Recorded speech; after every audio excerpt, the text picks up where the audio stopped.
Devin Burke, welcome to Mind Body Peak Performance. Nick, thanks for having me. I'm excited to talk sleep with you today. Yeah. So we actually covered the physical side of sleep with Matt Gallant back a couple episodes ago. He created a sleep product that is fairly sustainable, doesn't have anything that would throw your body out of balance. But that's the physical side. And when I first talked to you, you mentioned that sleep begins long before the physical. So today we'll unpack that and how to improve sleep at the root cause.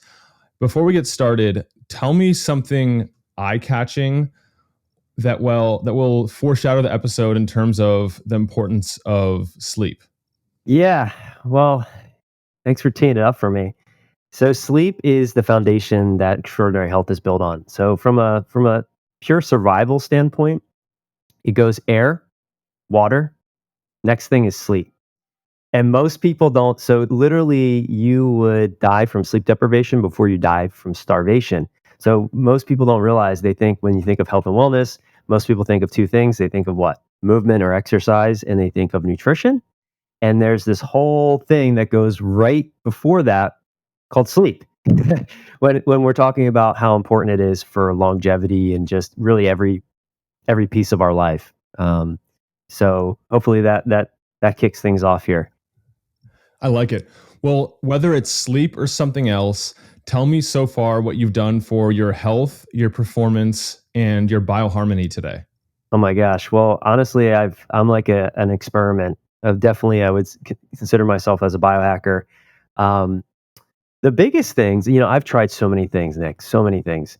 Probably a lot of things you talk about in your podcast. But the biggest thing that had the biggest impact for me over the last 15 years of testing things have been really fasting, some type of fasting, whether it's bone broth fasting or water fasting or fasting mimicking diet, and cold exposure, believe it or not, which was a shock to me because you hear so much hype about it. It's such a fad, cold, the cold plunge, and there's all these companies coming out with really cool products. And but I really, it has made such a drastic difference, not only on my physical health, but on my mental health. I'm at a point now where I actually crave it, where it becomes like a drug, and people don't really get it until you consistently do it. And if you can break through and consistently, get yourself into a cold plunge or cold river or whatever, cold shower, it really makes such a massive difference. So those are the two biggest things, and obviously optimizing sleep. So I've tried a lot of things, from raising the front of my bed to a $15,000 mattress, to wearing really all different types of glasses. These are my latest and greatest, newest pair, Viva Rays they're called. But there's so many levers you can pull, and really, you know, everything you do impacts everything else. So the cold exposure, the fasting, like if I look at my sleep data from last night, I had incredible sleep scores. And I actually feel pretty good, even though this is like the third day of a fast. So those are just some of the things, but there's many more. Yeah. I've heard the simple definition of a drug is just something that you intake that alters cellular function. And so I guess by that definition, cold exposure could be considered a non-consumable drug, and that's not necessarily a bad thing. But tell me more about your fast specifically. Why are you fasting, and what does your fast look like? Yeah, so I got into fasting a couple years ago, just looking at the research and hearing a lot of people talking about it. And it was actually out of I was having some digestive issues, and so I said, you know what, it makes sense to give your body a break for a period of time and kind of let things heal. And so I started off with a fasting mimicking diet after listening to a lot of people speak about it, and just do my own research. That was kind of the beginner stages, and I felt I felt amazing, actually. And it was really challenging going through it. And then I sort of progressed from the fasting mimicking diet to more of a, different types, like just a pure water fast, or now what I'm doing here is a bone broth fast, which is incredible for gut health, for healing and sealing the gut. And I just noticed such a huge difference that first fast that I did, not only just physically, mentally, but also spiritually. There's something to it, to fasting, that really can help you get into a deeper state. And I really noticed that the first time I did it. And so that really hooked me. And, every major religion in the world has some type of fasting. And so when you think of it from like a biblical standpoint, from a spiritual standpoint, there's a reason beyond just the physical aspects of fasting. There's deeper things that you can access, I think, spiritually. And so that has kept me um, on the fasting train. So I try to do a fast at least once a quarter, some type of fast. The one that I'm doing right now, I'm on the third day of a bone broth fast, and it's simply just drinking, bone broth for 3 days, um, and water. Yeah. Yeah, I usually do a 3 to 5 day fast once a quarter, sometimes just twice per year. And the type of fast really determines on what you're looking to get out of it, because you can look at fasting through the biblical lens or also through the evolutionary lens. And humans at some point would go without food for short periods of time, I guess pre agriculture, especially. And you wouldn't die from 3 days of, most people wouldn't die from 3 days of missing food, and it would be a fairly regular occurrence. And with the food islands we have now, or the overabundance of sort of highly processed calories and just the exposure, the toll it takes on our ability to digest and assimilate, it's smart in a lot of cases to do this and strike a balance at the same time, because the other camp is to fast, extended fast every week, 3 days a week, and all of a sudden you're putting yourself into a very catabolic state, and that's going to also impair health. So there's a fine line, and most people, myself included, lean more towards one or the other. Yeah, one of the reasons why I love bone broth fasting is because you can still get into autophagy without getting catabolic, because you're getting a lot of collagen protein. And you could still get into deep ketosis where your body's actually, in the deeper stages where it's cleaning out the cancer and all the different things that happen when we get into that sort of max autophagy state. And you could actually do that while still drinking bone broth. And plus, the glycine is amazing for sleep. So that's an amazing little hack there. Um, and so yeah, that's one of the reasons I do it, because I'm actually a really lean guy, super I have a super metabolism. So, fasting, it's like, man, I don't really like to lose too much weight. So that was another kind of reason why bone broth fasting is incredible strategy for people that are, pretty active and pretty lean. Yeah. Well, you said a key word a second ago that I'm a big fan of, and that is glycine.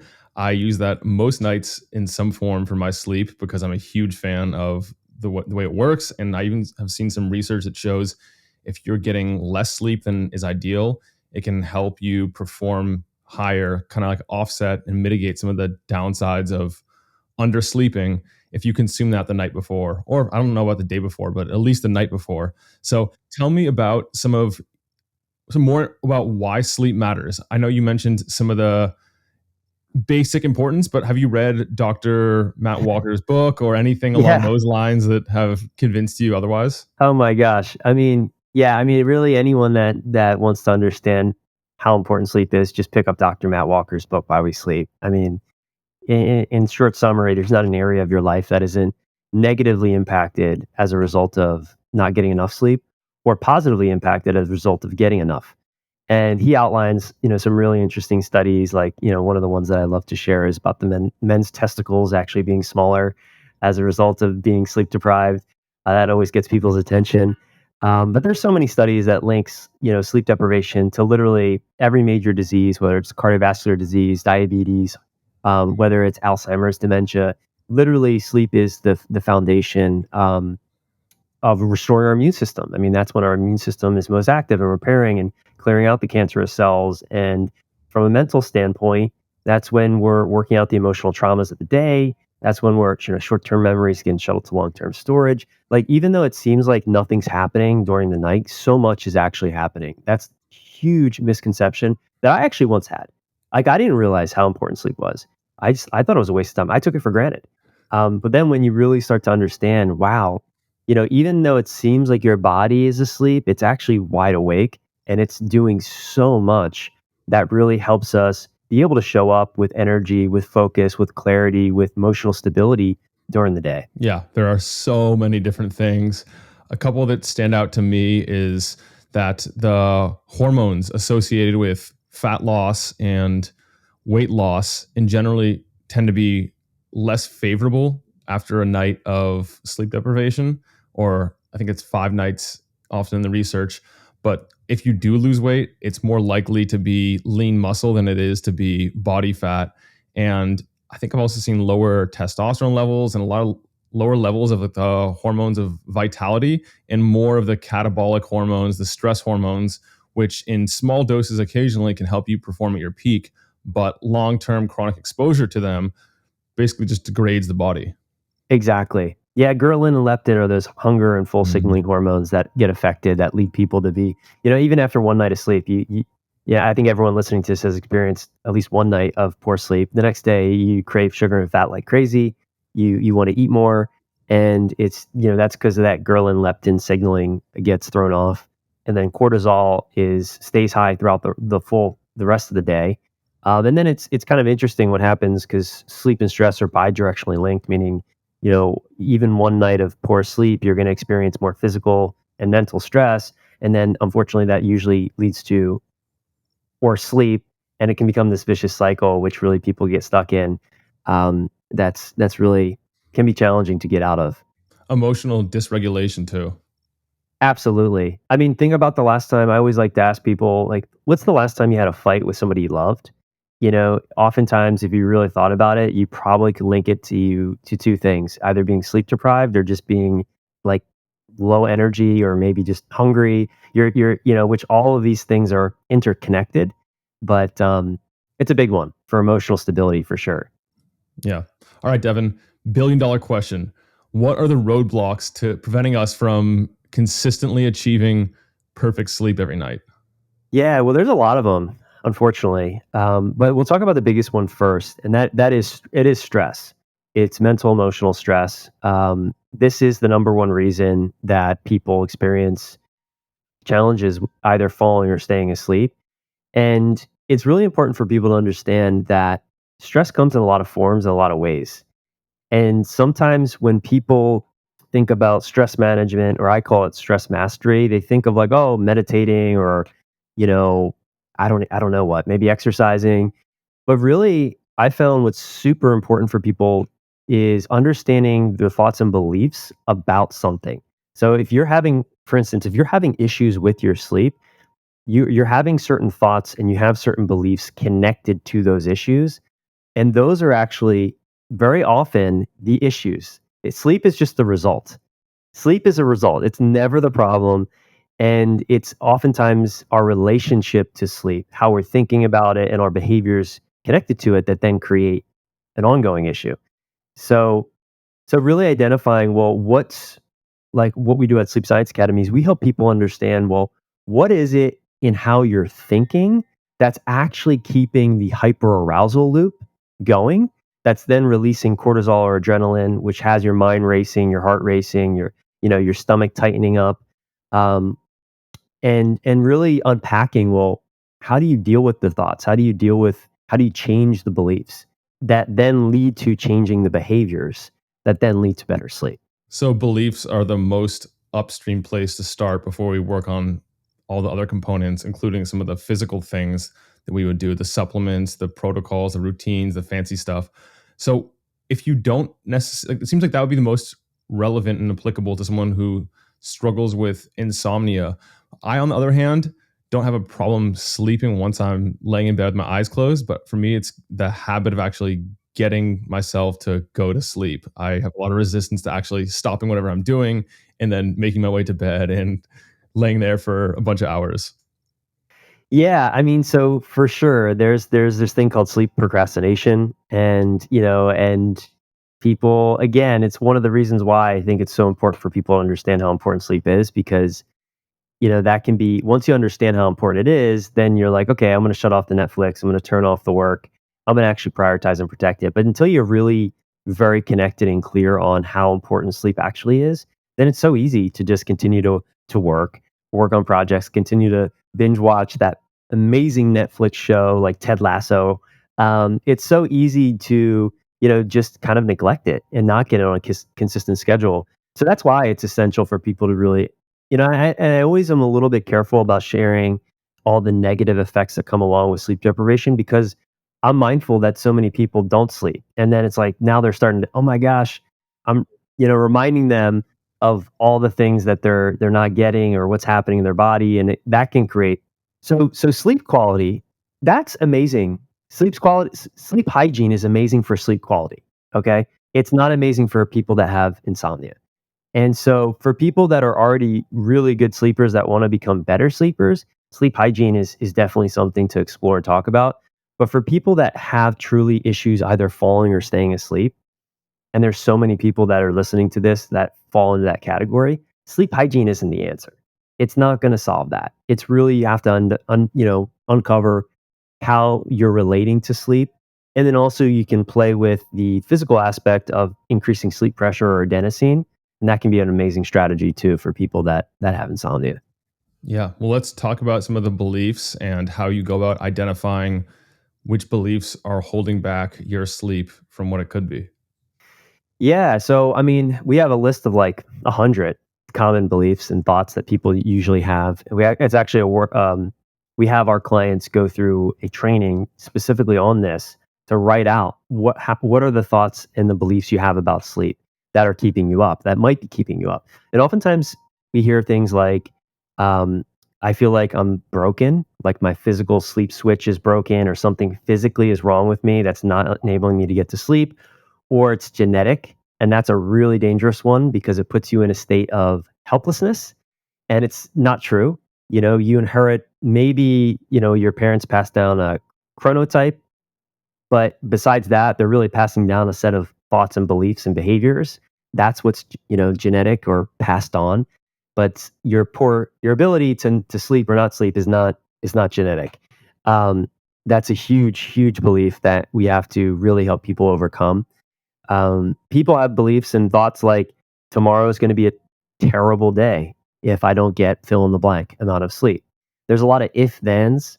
So if I wake up and I'm not able to get back to sleep, then I'm going to be up for the rest of the night. So all of these types of thoughts run through people's head, and they're the very things that then create hyperarousal or expectation, which is another thing. So people do things, they're like, well, if I do this, then I'm going to sleep. And sleep is not something you can force or control, right? So a lot of times people then fall into trying to force and control something that's not that's simply something that you have to allow. And that can be a bit tricky for people to understand.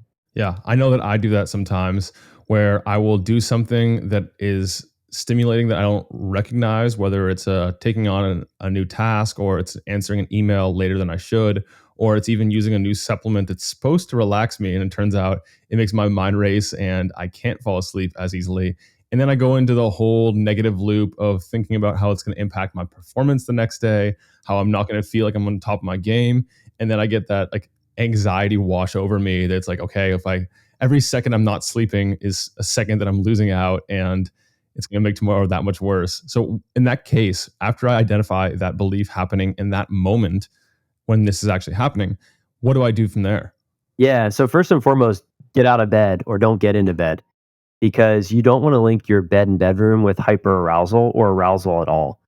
Sexual arousal is good, but not the brain arousal, which we can talk about that. So you want to remove yourself from the bed and bedroom, or just not get into the bed and bedroom. And having the awareness that you're having these thoughts is always the first step. So that's why it's important to identify your thoughts and the beliefs that you have, or your patterns or programs that are running that create these arousal loops. And then there's a lot of things you can do. So some of the things that we have our clients do is, well, you can do inquiry. So you can ask, is it true? Can you absolutely know it's true? Byron Katie's the classic 4 questions. So powerful. We use it in our program. It works like magic. If you're really aroused, you can do some type of breathing, which is one of the best ways to get you back into your body and out of your head. So a couple of our favorite things, we call it bed breathing, but the Navy SEALs call it box breathing. The 4-7-8 breath from Andrew Weil. There's so many different types of breathing styles, but really something that can get you out of your head and into your body. That might be stretching. That also might be actually writing out your thoughts and beliefs, because the reason this works is your hand is much slower than your mind. And so it slows things down. Um, or you can just sit with your thoughts and just be with them and watch them come, watch them go. That's also another strategy. It's more of a ninja strategy that's better practiced during the day than actually in those moments of hyperarousal. But those are just four simple things that if you did, it would make a huge difference. Hmm. I love that you guys incorporate Byron Katie's work into this. And I also, my go to when I'm in one of these situations is to either do box breathing or more often the 4-7-8 breathing. But I also kind of muscle my way through it because I figure I know that my mind is racing right now, but in a few minutes it'll go back to normal and then I'll fall asleep. And if I get up, I'm going to get like a second wind of some sort, and then I'll be out of bed for a while and then I'll come back and maybe I'll get some light exposure or something like that that'll disrupt my sleep further. So if I feel like I can fall asleep within a few minutes, I'll stay in bed. But I get that if you really feel alert and awake, it's best just not to get in bed at all. Yeah, and that's kind of like it's really you don't want to get in bed if you're not sleepy. And if your brain is racing, then you're probably not sleepy. You might be tired, but you're not sleepy. There's a distinction between being tired and being sleepy. So this is a tough one for people um, to really get and to implement. And there's a term for it. It's called stimulus control. And so, especially for people that wake up in the middle of the night and then their mind's racing, and we all wake up several times. Like on average, I think healthy sleep, we wake up like 10 to 15 times a night. It's just you're not conscious of it. And so sometimes you become conscious of it. Maybe you have to use the restroom, and then you could start the stinking thinking starts. And then that's really where the issue becomes because now you're thinking, oh my God, I got to fly out tomorrow and I have to pack and I have to do this and I got to drop Jimmy off at here. And next thing you know, your body is literally it's in a sympathetic state. And when it's in a sympathetic state, it's sleep is uh is hard to come by. Really being able to shift back into the parasympathetic, the rest and digest, autonomic nervous system response. Because once you're in that state, sleep happens. Your body has an intelligence, it knows what to do. So there's really nothing that you need to do in order to have sleep happen. And just to prove that point, there's millions of people tonight that will do all the wrong things and they'll actually sleep. So how do you explain that? I mean, they might not be sleeping as well as they could, but they're sleeping. And so somehow in the West, we developed this idea that we need to do all these things and, indoor sunset and cold dark room and wear these funny glasses that I'm wearing. And it's really none of it's true. I mean, it absolutely supports sleep and sleep quality, and I'm all for optimization. But, you know, at the end of the day, sleep's just a natural biological process, just like breathing. You don't have to think about breathing, it just happens. You don't have to think about your hair growing or your heart beating. These things happen. And sleep's the very same way. One thing I was just reflecting on is that in my room, in this place that I'm in currently, I have a lot of technology, a lot of stimulating technology. And I don't know if it's that or the fact that it doesn't get quite as dark here. But whenever I go over to my partner's place, even if I don't take any of the supplements or do other things right, I knock out and sleep really well and really hard. But maybe it's being with someone else. I'm not sure exactly what it is, but it's interesting to say, like what you're talking about, that it's not just the components, and a lot of people sleep just fine without doing anything in particular. Yeah, I mean, and that makes a lot of sense, especially if you're having great sex with your partner or if you're cuddling or hugging or there's some type of we live in a really disjointed, disconnected society. And one of the best ways to regulate your nervous system, which then leads to amazing sleep, is actually physical Mhm. touch. Yeah. And so whether that's with a dog or with someone you love, like one of my resets during the day is I'm blessed enough my wife actually comes home and the first thing we do is big hug, long hug, 10-second hug. Look each other in the eyes, and it just totally re-regulates the nervous system for both of us. So then she goes back to work, and I, come in here and do whatever I'm doing.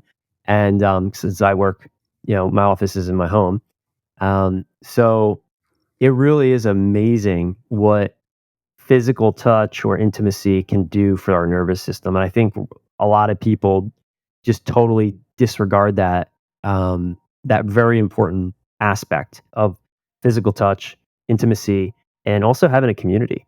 People that you feel supported by, not even beyond that intimate relationship.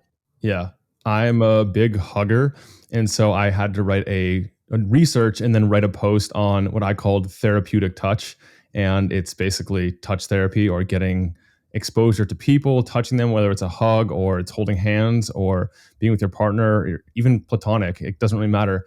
But there's is some research on it, not enough because who's going to fund research on touching people? But the research that does exist is pretty shocking. Like the amount of medication or the dosage required of like pain medications of people in the hospital who regularly are touched is lower. They don't need as much medication to numb their pain, or I don't like the word numb, but to ameliorate their pain. And there's a lot of other stuff too. It is like so crucial to human biology to have that connection, whether it's like a deep, meaningful connection with your partner or it's just with one of your friends.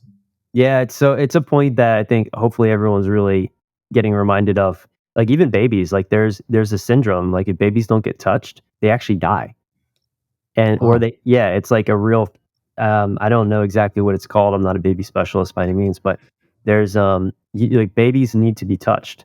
And so and that sounded weird, but you know what I mean. So but yeah, so it's really important I think for people to have these I call them energy shifts throughout the day, whether it's physical touch or whether it's taking a walk or drinking some water or just breathing or just breaking up your next thing, going from the next thing to the next thing. It really leads to such an amazing benefit during the night because there's not so much tension and pressure that builds up that you have to sort of release. And this is something that I think, it's really important. It's a 24-hour thing. Like you don't separate your day from your night. Like it's one thing, right?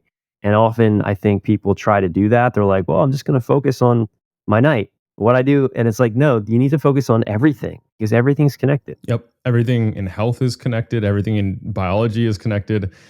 I mean, Dr. Andrew Huberman's the one who really popularized, or I guess repopularized, because it's an Ayurvedic principle, but the importance of morning light exposure and how that translates to more melatonin at night. Yeah, no, that's a big one. So when we're talking about like the physiological aspects or levers to pull, there's two things that really control sleep. It's body temperature and it's light.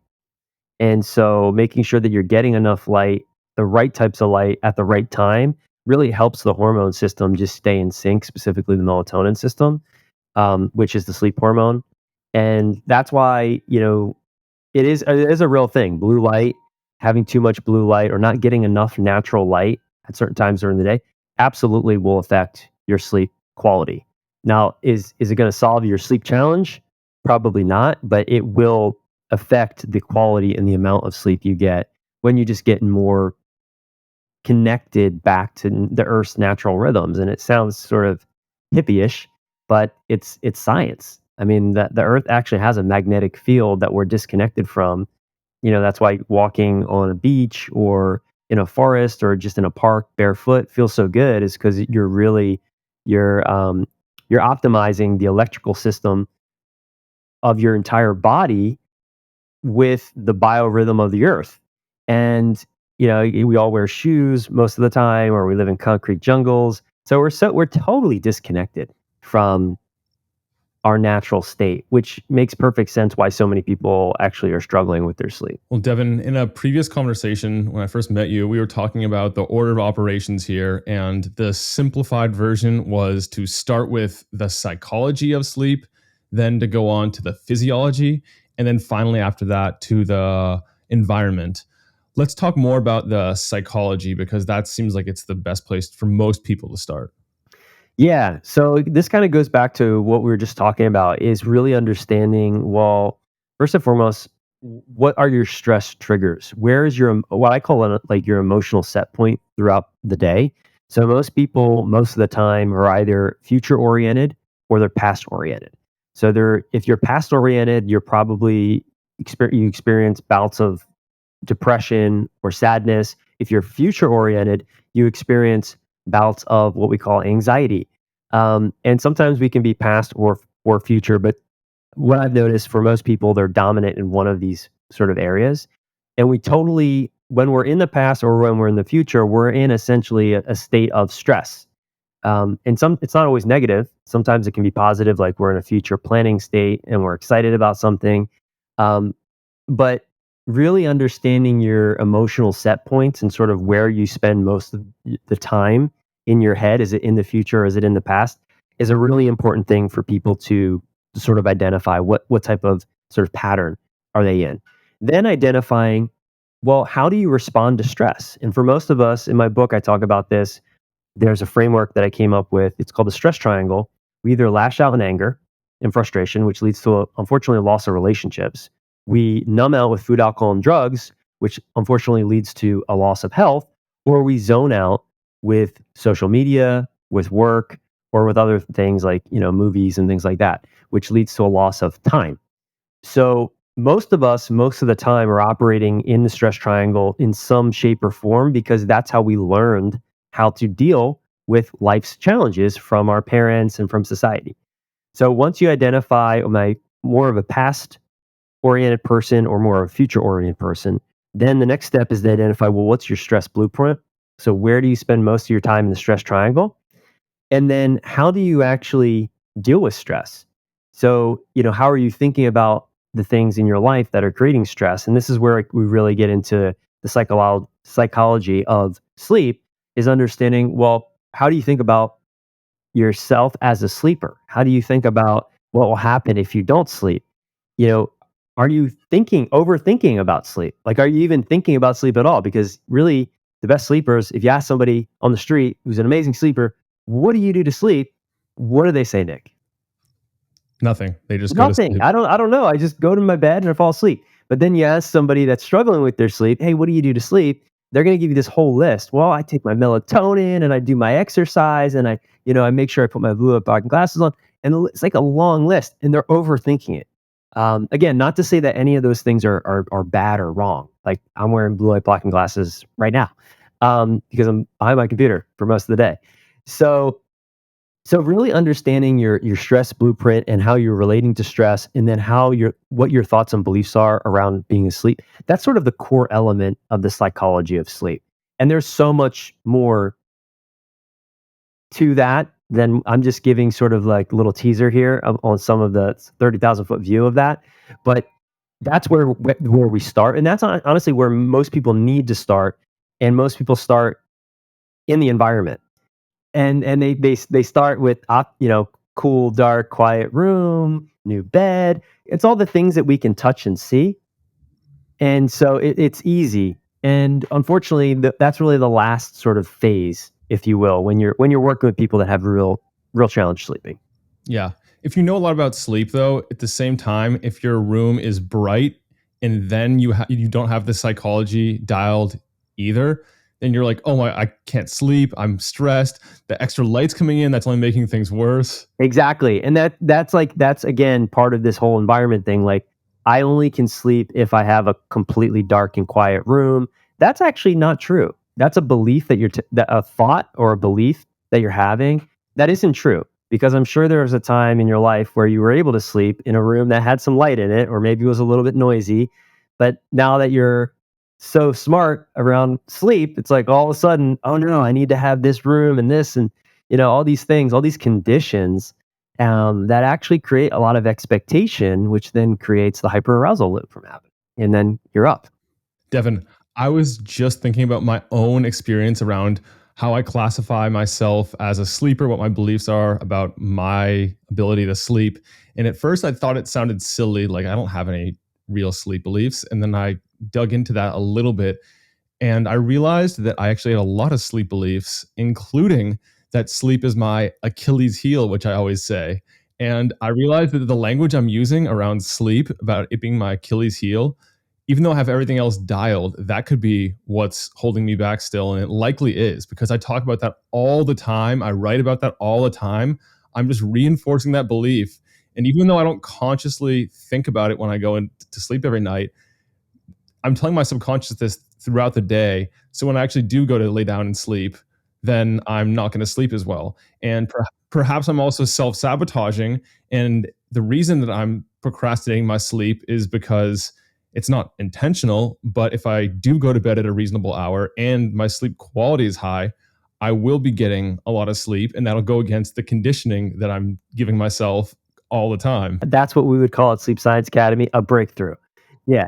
So when you see when you have we all have these things, blind spots, and so when you see a blind spot, now you have the opportunity to do something about it, right? Yes. So that's my next question. Knowing that I've previously called this my Achilles heel, and it is an area that I want to focus on and work on, what is the language reframe that I will use instead?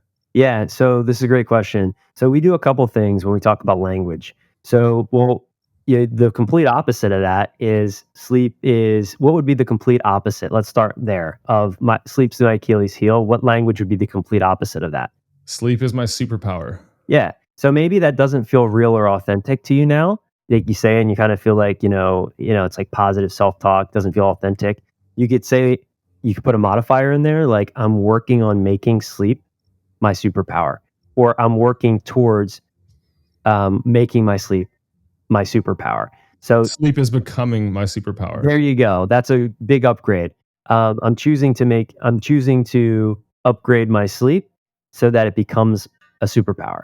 So that would be, you can come up with whatever resonates with you, but the language we use around it, this is one of the things in the psychology element when we people go through our program, we tell them no more talking about your sleep with anyone.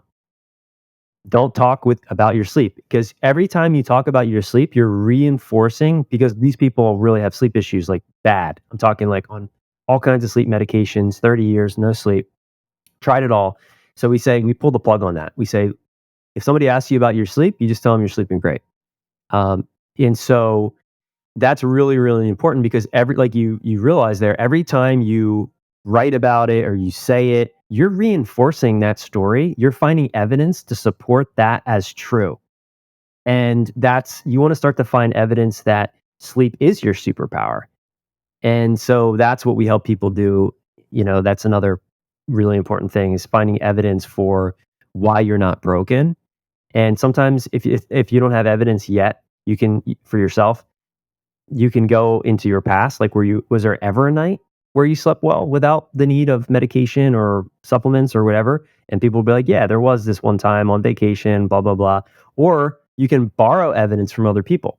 So this is a really cool psychological strategy, is if you don't have the evidence for yourself that it's possible for you to sleep without all the things, borrow it from somebody else that was once like you.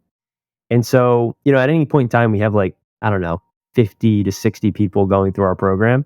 And on our calls, you'll hear people say, oh my God, I thought I was the only one. I thought that I was the only one thinking that, or I was the only one experiencing that. And it's not. These are universal things. And really just understanding that creates a lot of comfort for people. Is this the same as cognitive behavioral therapy, aka CBT, or is there a difference?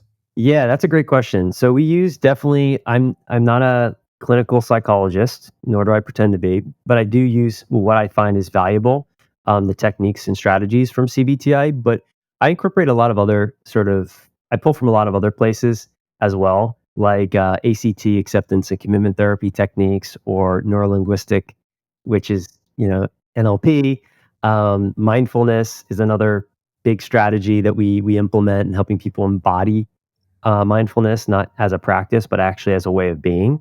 Um, there's a lot of other places that I sort of pull certain things from. Like essentially, the reason why we have a 97% success rate when we work with people is because I cherry picked the best things from all the ologies and tailored them into directly towards sleep. And so that's kind of why our program works so well for people that have literally tried everything, is because I'm sort of pulling the best out of all these places and then using them in the proper sequence and timing to then people have these breakthroughs. And the people that are working with you, what is your stance on the sleep quantification devices? Like I'm wearing an Aura ring, for example. I've had it since 2017 ish. And I originally would wake up and excitedly check my score. And I realized that sometimes that would largely dictate my feelings about how the day was going to go. So I pushed that back, and now I will check later in the day, usually before I train, so that I can see how well I recovered mostly. And the sleep data, the sleep metrics are an afterthought for me. But I could see how if you're really struggling with sleep and you're getting confirmation of that from a device, paradoxically wearing this and tracking it with a device might make things worse. It does make things worse unless you're working with a trained professional that knows how to interpret the data and has a plan, a very specific plan for you to improve that data. So I would say if you're struggling with your sleep and you're waking up and getting a junk crappy score and and it's then stop wearing it because it's going to create more frustration, stress, and anxiety. We do use the Aura Ring at Sleep Science Academy to show people the facts, even though it's not 100% accurate. And that's also important to understand that no device is 100% accurate. Even if you went into a sleep lab and they hooked you all up, there's going to be a degree of inaccuracy. But the reason why it's helpful when you're working with a practitioner or someone that knows what they're talking about is because you can get the facts and the data to then understand the stories you're telling yourselves about those facts, right? And then you can also see the progression of improvement as you implement some of these things that we're talking about, Nick. Yeah. Like you could see, for example, anyone can open their Aura Ring app and they can see my resting heart rate last night was 3 beats per minute higher than usual. But then it takes someone who's done this for a while or has some form of experience in related areas to be able to interpret that and say, okay, well, it was because of these thoughts I was having in the night, or it was this action I did before I went to sleep, or sometimes even more removed, more abstracted from what we're aware of. Yeah, or just like not even make it a big deal. So that's the biggest thing. It's like the less of a thing you make things, the less of a thing they are. And somehow for a lot of people, like because now people are getting so educated about sleep, which is fantastic, they become like hyper obsessed with their sleep hygiene and with like their sleep data and like all these things. And it's like you're kind of feeding the beast, and unless you have the proper mindsets and the proper tools and the proper understanding, it really can be detrimental to your health and to your sleep. Learning really just to let go and not be a perfectionist. There's 3 P's, and this goes with the mindset, and this is really important. I discovered this after working with hundreds of people. There's 3 P's: the perfectionism pattern, the pedestal pattern, and the problem solver pattern. So most people that have sleep issues, they're perfectionists, they're problem solvers, and they put sleep on a pedestal. And those 3 P's keep people stuck because, well, sleep does deserve to be on a pedestal, but when you put it on a pedestal, it creates expectation and pressure around it, right? If I don't sleep, I'm going to suck tomorrow. Or sleep's so important. Your glimpse system clears out the beta amyloid and all the things. And, so that's the pedestal pattern, right? Then the problem solver pattern is people look at sleep like it's a problem, and then they're addressing it like how they solve problems in life, which is the harder you work at a problem, the more it improves or progresses. That's no, sleep's not, that's not how sleep works. And then the last one is really important. So we have the perfectionist, we have the pedestal, and we have the problem solver. And the perfectionist is really when you're trying to perfect everything and you want the sort of the perfect environment and the perfect sleep and the perfect sleep score. And that just, there's no perfect sleep. Everyone has sleep issues at some point in their life at some time. It's what you make it mean and what you do or don't do that really then dictates how well you're going to continue to sleep or how poorly you're going to continue to sleep. Yeah, I like that the 3 Ps. I've never heard of that model before. That's original, Devin Burke original right there. Yeah. One of the principles that I often talk about of bioharmony is learning to tap into the way we feel. And sometimes technology can help us retrain that those like that sensory biofeedback that we otherwise have forgotten. And one thing that I largely see missing the quality in the like scientific discussion around sleep is the qualitative. There's a lot of quantitative, but waking up and assessing how you actually feel before checking into your devices is to me far more important because technology, these devices are great and useful, but they're also based on algorithms that aren't always the most accurate. So if you're taking what this is saying over what the way you actually feel, a lot of times you're going to make decisions that you'll regret and you're not going to be Yeah, living to your potential. 100%. I mean, I think there's a place for both, because I find that a lot of people underestimate the amount and quality of sleep they're actually getting. That's very, very common. And so that's usually a blind spot for people and an aha when they start to measure and track their sleep. So having the data, but then also checking, not checking it so much and just checking in with how you feel. Like, even like 10 years ago, we didn't have all these devices, and it's like, so what did people used to do 10 years ago? You just kind of, how do I feel, and then there's also something that's really important to talk about, Nick, called paradoxical sleep. Have you heard of this? It's really the first stage of sleep, and it's kind of you think that you're kind of like conscious during that first stage, and that's actually a stage of sleep. And people are like, "Oh, I didn't get any sleep last night," and it's actually, well, you're actually in the first stage of sleep. You're coming in and out of consciousness, and you're just so that's really important for people to understand because oftentimes people think like, "Oh, I didn't get any sleep at all." And then we're like, "Okay, well, let's look at your data." And we're like, "Well, you did get some sleep. Maybe it wasn't really the deepest sleep it could have been, but you most likely were in paradoxical sleep, and that seemed like you were awake." So that's an important sort of point to talk about. Yeah, many years ago, I played around with something that's going to probably make you put your head in your palms, and that is polyphasic sleep, or trying to reduce sleep as much as possible and maintain maximal efficiency. Oh yeah. And it, I did it for maybe a month or two before I decided it was a really bad idea.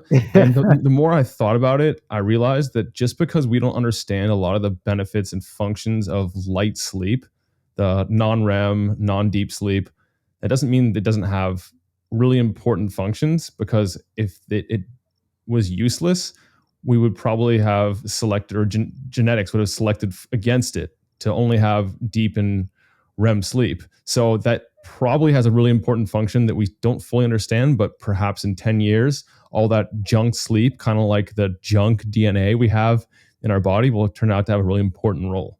I can guarantee you, based off of what you just said, it will. And so there's so much about sleep that we just don't understand. And yes, it's we're learning more about it, but so much of it is still magical and mystical. And we just there's theories around things, but it's kind of hard to prove some of this stuff with even with the advanced technology that we do have. So it'll be really interesting to see how, as technology continues to advance and studies continue to take place, how what we discover about sleep. Because you said something really fascinating there. It's like, yeah, if it wasn't important biologically, we would sort of no longer be doing it at this point, and yet we still are. And so even though people are getting less sleep because of technology and stress and all the things, it's still here. And it's so it's kind of interesting. Well, at this point, I am curious, and I'm sure everyone else is curious. There will be times in your own life when you have a flight or you have a conference or something that cause you to get less sleep than is going to be ideal. What does Devin Burke do in those situations? I accept it. So that's the truth. So, here's the truth. Like, there are going to be nights when, and there has been, funny enough, I'll tell you a quick, funny little story. So, the night I did a TEDx talk in 2019 called The ROI of Sleep. And the night before that talk, I didn't get very much sleep. Yeah. So, and I just, the thing is, you just kind of, if you can get into a place, and this is one of the biggest strategies that actually surprised me, that really truly help people, is if you can shift into a place of pure acceptance of whether you're going to sleep or not, it actually puts your body in the greatest state for sleep to happen. So if you truly Mhm. can just get to a place like, even if I don't sleep at all, like I'm just going to accept that that's my reality, and like I can't change it or force it or control it. I'm not going to, start worrying about it. Your body then starts to get sleepy and you fall asleep. And so this can be a really, really hard thing for people to embody and understand, like intellectualize. People get it, like, oh, that makes sense. What you resist persists, and they get that. But then to actually have it be embodied acceptance is literally such an incredible skill set to have. And most of us, most of the time, are in resistance to everything that we don't want and don't like. And so when you can learn to actually practice acceptance of things that you don't like and don't want and truly just, see those things from a different perspective, it puts your body in a state of peace. And in that state of peace, sleep happens. And I'm assuming that what you did to put your body into a state of peace and to accept it was using the tools that we mentioned previously in the conversation. That's right. That's exactly right. Yeah, and these tools, I mean, there's so many tools and so many tech pieces of technology and things that you could use. Um, and certain tools work better for certain types of people, depending on your type of, intelligence, actually. So, if some people are more kinesthetic, some people are more intellectual, right? So like there's different styles of different tools that you can use that work better for different types of people. And that's where experimentation and also knowing yourself as like, hey, what type of person am I? Am I more of a physical person or more of a mental person? That can kind of lead you towards, hey, these are the tools that probably would work best for you. Well, we're running low on time, but I would love if you would rattle off some tools that people can look into to potentially help themselves and their sleep after they get the psychology nailed, or maybe even tools to help with the psychology, just the overall sleep tools master list. Yeah, I mean, there's a lot. So, well, first and foremost, I'm a huge believer in mindfulness and meditation. The Waking Up app, Sam Harris's Waking Up app. I'm not sure if you're familiar with that, but we have all our clients explore that one or some type of meditation. So that's there's so many different things out there, um, but really, honestly, at the end of the day, that and then making sure that you do have a quality mattress and something that's supportive, that's cooling, making sure that you are doing things that are supportive to your sleep, but there really isn't like a magic silver bullet or like a one thing that really, I could tell people, "Hey, go buy this and it'll make like a huge difference in your sleep." You got to experiment. And depending on where you are in life and what your lifestyle is like is going to dictate sort of what you would try and what you would do. So I really don't have I mean, I could tell you, the chili pad or the Uller or the bed jet or these blue black and glasses or, the mattress that's infused with copper that's in the next room. Or like, there's so many things with blackout shades or, a cold plunge. But really at the end of the day, it's really, you have to kind of say like where are you at and what do you need? And it's very often it's not the things that you think you do that you need. It's really more so how you're relating to those things and what you believe and think. Yeah, of course, it's always personalized, but there are some things that people tend to report good effects from across the board. I will circle back to those and ask your yay or nay on certain things in a few minutes during our rapid fire round. But Cool. first, if people are interested in connecting with you and joining the Sleep Science Academy, is that what it's called? Yes. Yep. How do they do that? Yeah, it's real simple. You just go to sleepscienceacademy.com and then Devin Burke Wellness on the social media channels. Um, Sleep Science Academy has some channels as well. But that's where you can find me. And if you want support, you could just head over there and check out what we got going on. Awesome. Well, I have one question for you before we get into that rapid fire round. And that question is, if there was a worldwide burning of the books and all knowledge on earth is gone, lost forever, Mm. you get to save three works from any teachers. What do you choose? Who do you choose and why? Oh my gosh, this is like a killer question. Um, well, I would have to say, and I'm a huge, huge reader, so I read a lot. But some of the books that have made the biggest impact is well, Eckhart Tolle. So The New Earth or The Power of Now.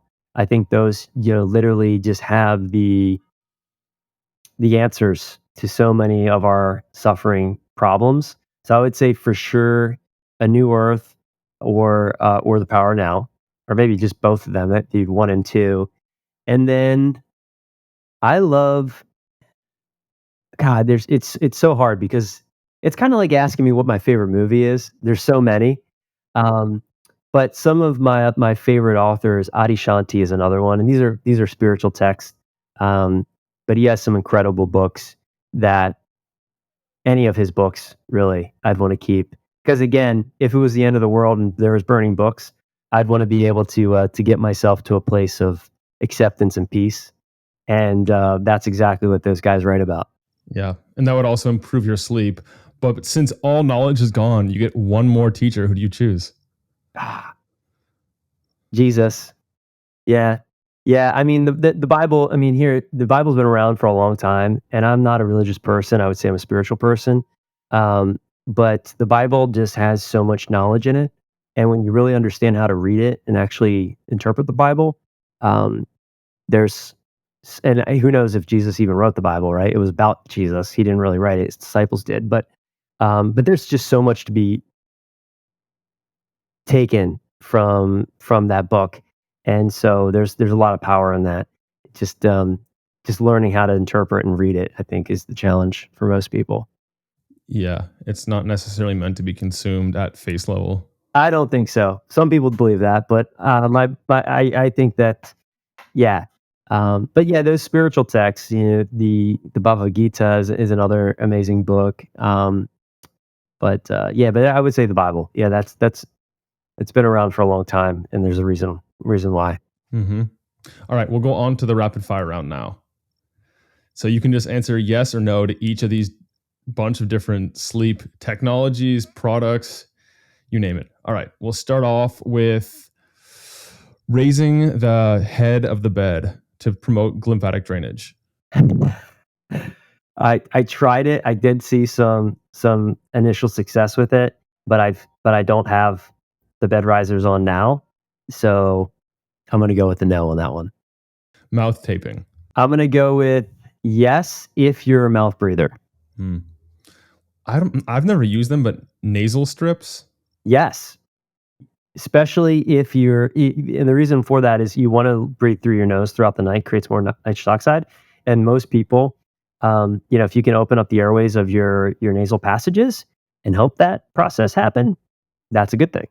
Is that an either or with mouth taping, or can you?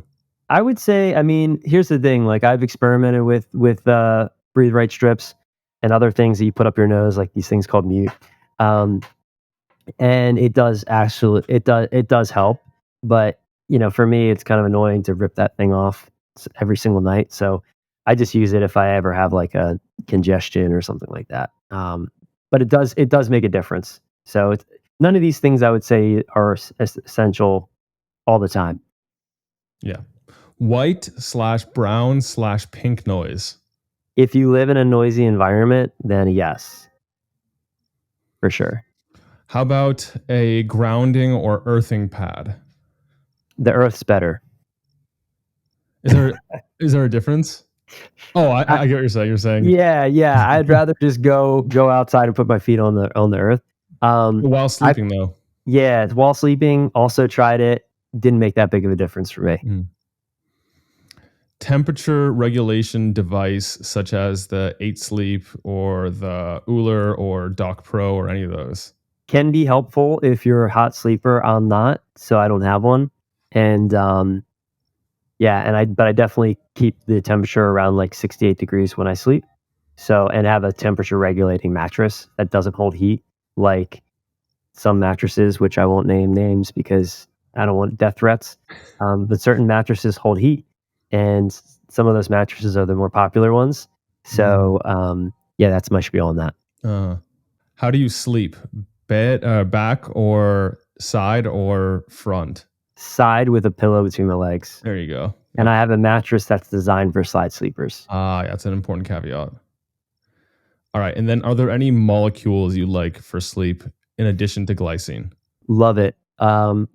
Really big fan of kava. Mm.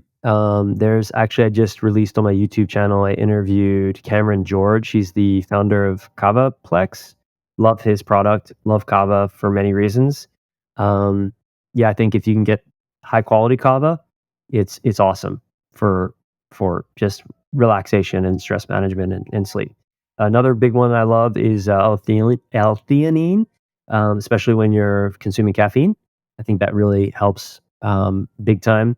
And at the end of the day, supplements, it all comes down to two things. It comes down to quality, and it comes down to your personal biochemistry as to what would work and why to take it. But in my book, I do have a whole chapter on supplements. Yeah. What about sleep snacks for people who wake up at like 2, 3 in the morning with a like rise in cortisol? Do you like a little mini carbohydrate refeed or a like MCT oil type thing? Yeah, I would be more apt to it really depends on what, but a lot of times we train our bodies to need certain things. Like, I have people all the time that are like, "I need to go to bed on a full stomach." And I said, "It's true." I'm like, "No, you've trained your body to get hungry at that time because you have a bowl of ice cream at 10 o'clock before you go in bed." So you can untrain it. It's not gonna be, fun, but you can do it. So, yeah, so for people that are really, that are like diabetic or pre-diabetic or something like that, I would just address the root issue versus having a snack late at night. Hmm. Yeah, I mean, for me, I notice that if I go on have like really intense, physically demanding days where I'm burning like 4,500 calories or more, if I don't eat enough calories and specifically carbohydrates, then I wake up at like 2, 3 in the morning and then I go back right back to sleep and it's not a problem. And I'm fairly metabolically flexible too. So I have no problem usually, but it's only in the days where I'm like really taxed and really drain my body. If I don't get enough, then I wake up. Yeah, and I think again, it can kind of be one of those things like if you're doing it every night, then there's probably something to look into more there. But if it's like once in a while thing, like I'm actually Nick, I'm training for a Ragnar race. I'm not sure if you're familiar with those 24-hour relay race that you run through the night. And so it'll be an interesting. Maybe I should document that. So literally, I'm not going to sleep. I'm sacrificing a night of sleep to go run and have fun with my friends in Zion National Park next month. Um, but uh, but yeah, it's kind of like one of these things. Like, if you're doing it consistently, then I would say there might be something to look into beyond that. Simple enough. What is one thing that you're researching these days? So the thing that I'm always researching is, you probably could guess it, is sleep. So right now I'm actually reading a book by Jade Wu. She's a PhD. She wrote a book called Hello Sleep. It's a really good book. It actually, a lot of what she says, and I'm not a PhD, psychologist. I'm somebody who's been in the trenches and has studied a lot, self-study, and also anecdotally learned from clients. But everything she's saying in that book so far, I know to be true, and that's pretty cool. And a lot of what she's suggesting is in our programs. So, but yeah, constantly studying sleep, and also personally, just I read a lot of spiritual books. Um, I just am attracted to that, meditation books and things, and it interlocks with sleep, because when your life is more peaceful and you understand how to really relate to life in a way that is more peaceful, your sleep's more peaceful. So.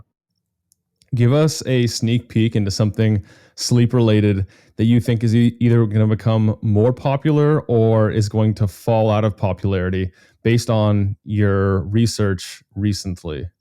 Yeah, I think so. Technology is going to become more popular in the bedroom.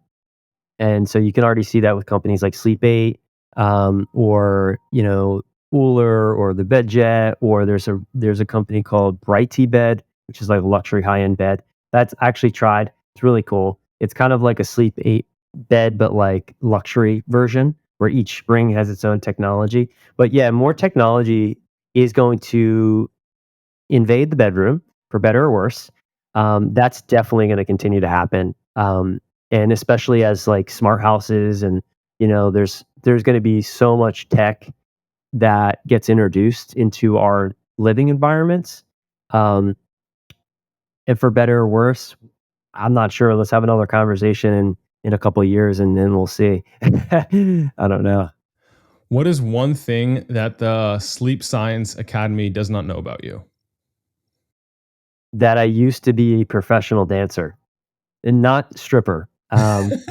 Yeah, so let me just put that out there. Yeah, in college, I one of the ways that I paid my way through college was I would dance at high-end parties here in South Florida, and I actually done a couple of parties at Donald Trump's house.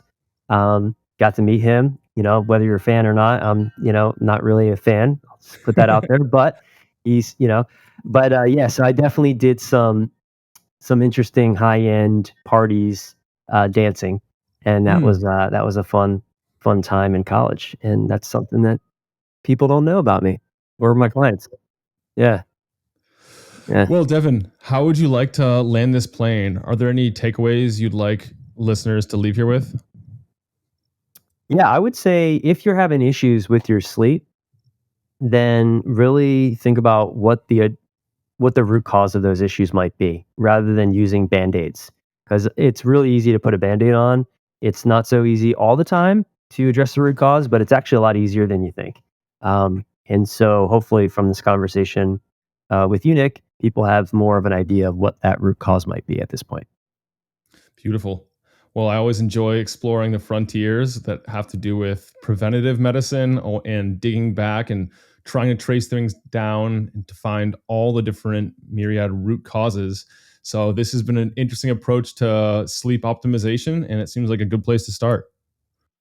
Thank you. Yeah, thanks for having me on. I appreciate your questions, your curiosity, and what you're doing to educate people around how they can improve their life. So thanks for showing up. I'm Nick Urban here with Devin Burke, signing out from mindbodypeak.com. Have a great week and be an outlier. I hope that this has been helpful for you. If you enjoyed it, subscribe and hit the thumbs up. I love knowing who's in the 1% committed to reaching their full potential. Comment 1% below so that I know who you are. For all the resources and links, meet me on my website at mindbodypeak.com. I appreciate you and look forward to connecting with you. As a reminder, the information depicted in this video is for information purposes only. Please consult your primary healthcare professional before making any lifestyle changes.